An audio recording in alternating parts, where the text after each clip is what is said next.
everybody, back here again for a vlog a day, and today is Wednesday the 21st, and today was a lovely day outside. Warm, it got pretty hot, tried to rain a little bit here and there, but not too much, but man, it did get definitely warm, but it's July in Florida, and it's supposed to be, so got this morning stupid early with the puppy, you know how that goes. I was able to basically go outside. I took the dogs out to let them kind of play around a little bit and whatever stuff.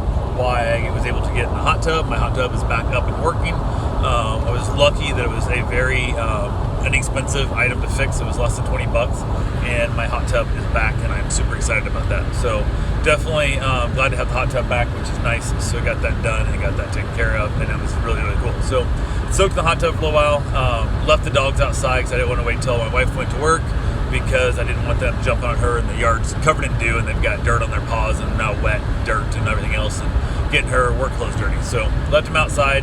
Basically, I hung it there until she took off. Once she headed off to work, I was able to bring the dogs in. We got some other things done around the house. Nothing really major. Hung around a little bit. End up heading back outside because it's just nice to be outside. Spend some time with the dogs, playing a little bit of, with the dogs, playing a little bit of fetch. Mostly played keep away. We took an old stuffed animal. There's no stuffing left. It's just the skin of it now. And they chased each other around with it for quite a while and stuff. Had themselves a good time.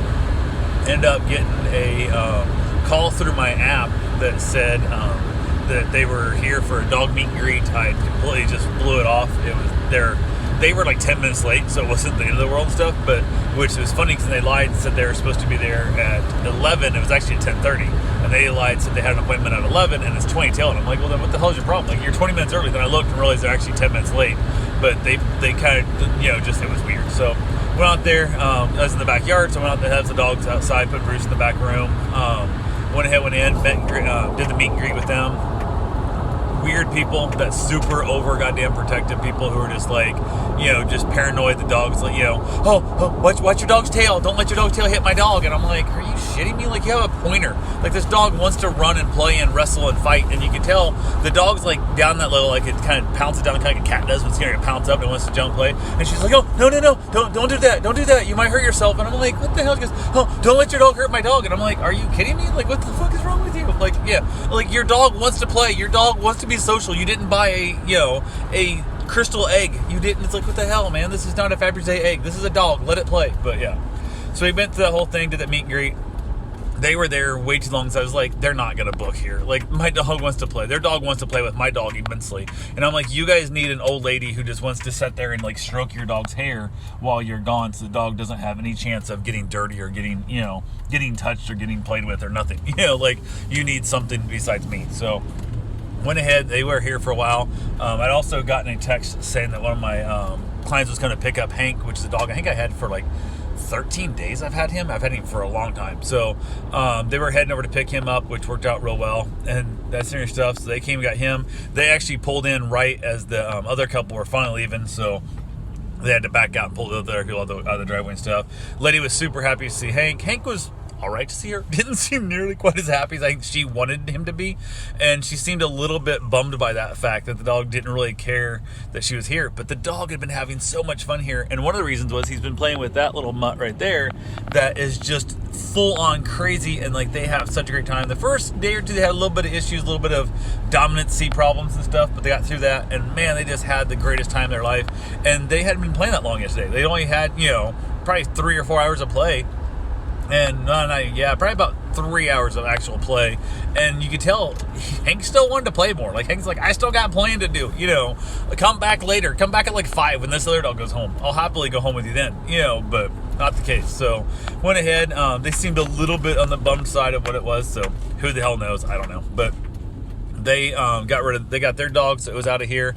Had another lady want to do 2 days for daycare, which she wanted to do it today and tomorrow, which is like that last minute crap. I'm like, what the hell? Looked up, and it's like a doodle mix, and it's, supposedly super friendly to everybody. It's the greatest dog. It's friendly, And I thought, worst case scenario, it's only for the, daycare thing. And if you lied to me, your dog just doesn't get to play with my dogs as much, just like I had to do with, that Doberman that time that was being all, shitty as all get out, is that dog had to live a separate life, unfortunately, because you guys didn't tell the truth. And then that happens with the fact that now your dog has to live over here. And I still take care of it, and I give it food and water and take it out to go potty and stuff. It just don't get to interact and have the playtime all day like the rest of my dogs do, because I'm not going to have your dog that you lied about being mean to other people's dogs. So then we basically back and forth. She actually called. We talked a little bit, told her kind of what's going on, the whole thing.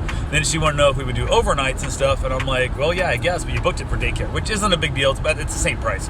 So it's not a big deal there, but it's just a pain in the butt. I got to turn on the app, and I got to send pictures, and it's a pain in the butt. So it is what it is. But she went ahead, brought the dog over, and we were talking. So they're basically, they have, they got a bunch of stuff going. They got engagement photos to take and a whole bunch of other things and whatnot. And then she said, I just want to leave the dog here and let him kind of this great dog and da-da-da.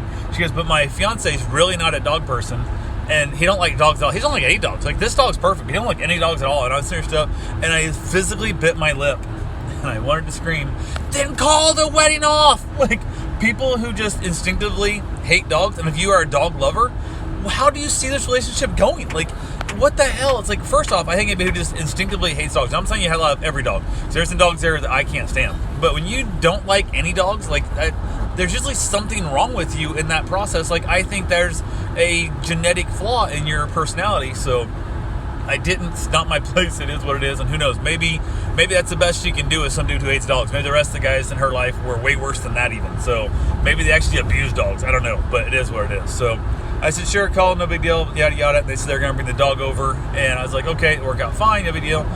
2 hours late, they're like, oh, we're on our way. I'm like, are you fucking kidding me? So it's already you think you're special. You don't have concern for other people. It's that whole thing of, I don't know if they've grown up with money or if they've recently gotten money, but if she's married into money, I don't know. But it's that I'm super special and I'm the only thing that matters, and you just beck into my service and da-da-da type shit. Which probably means I won't watch this dog again, because I just do not do well with people who do not show appreciation for help. And technically, I'm help. I'm service. I'm the people you're paying, but I'm more than that. I don't have to be here. I don't need this money. My pantry's full and my house is paid for, so I'm good. But went ahead, they showed up, set up a time for them to come pick it up. They're going to pick the dog up Friday morning before noon, where she's thinking 8 a.m., So we're sharing stuff, and hopefully they will get here in that process. And okay, yes, I honked the car in front of you, wasn't moving, so don't you act like an asshole when they finally do move. When you don't honk at them, I have to. But anyway, light had turned green. I waited about 4 seconds and nobody went. So I honked the car, the front car, who then finally went. The car in front of them acted like they were pissed off that I honked at them, and then sat there for an extra couple of beats. I was honking through you, dipshit, since you weren't doing it. But anyway, went ahead, so we got to figure out how it goes with that. But we'll see how it goes when she picks the dog up, how appreciative she is and how on time. And, I'll work with anybody's schedule as long as I know what's going on. I've had people say, oh, yeah, we should be there. We're planning on dropping the dog off at 1 p.m. and had them show up at 6, 7 o'clock in the afternoon and been perfectly fine with it because they told me all the way, they're driving down from Michigan and they're coming in. They've, last stop was Ohio, whatever. They're making that full drive the rest of the day. And I'm like, hey, time's going to change. Trust me, you're going to hit traffic. You're going to want to stop. You're going to see a dog park. You're going to whatever. Take the time. Have fun. Don't just make this a race to get here. Make the journey fun too. Just every time you stop and you look at the GPS and you see now it says instead of 1, it says, 1:45. Just shoot me a text. Say, hey, it says 1:45. I know it's only 9:15 in the morning, but my schedule changed a little bit. And then every time you see that GPS change, just shoot me a text. It says, hey, it now says 3:15. Cool, no big deal. Whatever. Every time you hit traffic and stuff, just let me update. And they literally kept me, I think I had 4 updates from them. Perfectly fine. Completely fine. I did not mind it a bit because there was not this, hey, it's now 3 o'clock. They're supposed to be at 3 o'clock. And then at 3:05, I text them hey, where are you guys at? Oh, we're running a little bit behind. I'm like, where you at? We're just south of Miami. I'm like, you're 6 hours away and you're supposed to be here 5 minutes ago. I just screwed up my whole day because if I'd known you weren't going to be here till 9 o'clock or 10 o'clock at night, I could have done my whole day. I could have been to the dog beach. I could have been doing whatever, but you guys didn't, work with this. So I won't watch your dog again because I don't need it. So I got that taken care of. Van basically hung out. They brought the new dog there, so it was just Van and the new dog because the Hank had went home after 13 days. So that was a little interesting and stuff. They got along pretty well. A little bit of that chase thing, a little bit of dominance thing. The new female keeps trying to hump him, she's trying to be dominant over him, which part of me is yay, it's about time he learns what that feels like because he humps everything else trying to be dominant over them, which cracks me up. So went ahead. So he's actually losing to this dog, which is good, so we had some fun there. Went ahead, found out, I don't know if I said it already in this part or not, but I found I did not get my house, my full price asking offer on the house, closing in 30 days, whatever stuff. They turned down, rejected my offer, which full price offer seems weird to reject, but everybody's got their own ideas of what they want to do, I guess. So it is what it is. But yeah, went ahead. Part of me was relieved. Part of me thought the house was nice, but it wasn't my dream home by any means. And also it just saved me, about $285,000 by the time it's all done and said with, and all the fees and all the closing costs and all that crap. So yeah, I say screw it. We'll have to I'm looking for land now. So I had my agent sent me a couple plots of land that I misunderstood. I thought it said the one lot was $22,000, and it's what it sold for in March of this year, and it was a quit claim deed type, their warranty deed or something, like how it was worded. But it sounds like it might have been possibly bought from tax sale or something along those lines, or family wasn't able to pay the taxes, they sold it to a cousin or an uncle or something real quick. So she's reaching out to them, trying to figure out if we can, they want to resell it. And she goes, well, if I offer him like 40, I'm like, that dude just bought it for 22,000, in March. Why would I offer him 40? Why don't I start off by offering him, like, say, I don't know, 25 or 26, see what happens there. Or who knows, he may have bought it, now looks at it and goes like, hey, this thing's way worse than I thought it was, needs way more work than it is, I don't want to pay tax and insurance on it. So that dude's like, hey, I'll sell it for 18, So I'm like, don't make an offer, just ask if they want to sell it, and ask them to make a price, because who knows, they may be like, screw it, I just want to get out of this damn thing. So I don't want to be the first guy ever making offers on price when somebody's trying to sell it. So went ahead, and like I said, I thought that one was actually for sale, so I'm like, hey, can we look? And then realized it wasn't. It was what it was bought for. The other one, there's an empty lot right over in there, that part of town on the edge of the the little, I guess, housing development where I live, Florida Shores. That's basically, there's one other one, but it's been like, it looks like the way it's worded, it's in a family trust. It's been owned by some LLC out of California since 1957. So I can't imagine, who knows if it'll sell or not. So we got to decide if I want to do it. It's a weird pie-shaped area right there also, so it's kind of a real weird little layup. And everything else south of there looks like it's owned by giant subdivisions and stuff, just like we have our house, and it's gonna, people have bought them up with the plan of putting 300 to 800 more houses in and stuff. So I also got to decide if where I'm at is that 1.43 acres right there, if I even want to buy it, if literally I'll lose the entire woods behind it in the next 10 years. Who knows how long before they start building another giant complex back there, and then I'm stuck with my little 1.43 acres with nothing else around me except ticky-tacky houses. So who the hell knows? It's hard. But if it was 22 grand, I'd write a check for it today. Literally write a check for it today. I need to go walk it and make sure it's like not full on swampland, but it says buildable. And if it says buildable, I'll buy a backhoe. I'll dig my own pond and use that backfill to raise the land up myself, keep the trees in there that I want, and basically build a house on it. But not at 40 grand. 40 grand, I got to look at it, I got to think about it, because 1.43 is not that much land. And I can get much better location for, in that $100,000 range. I get a much better location of that land.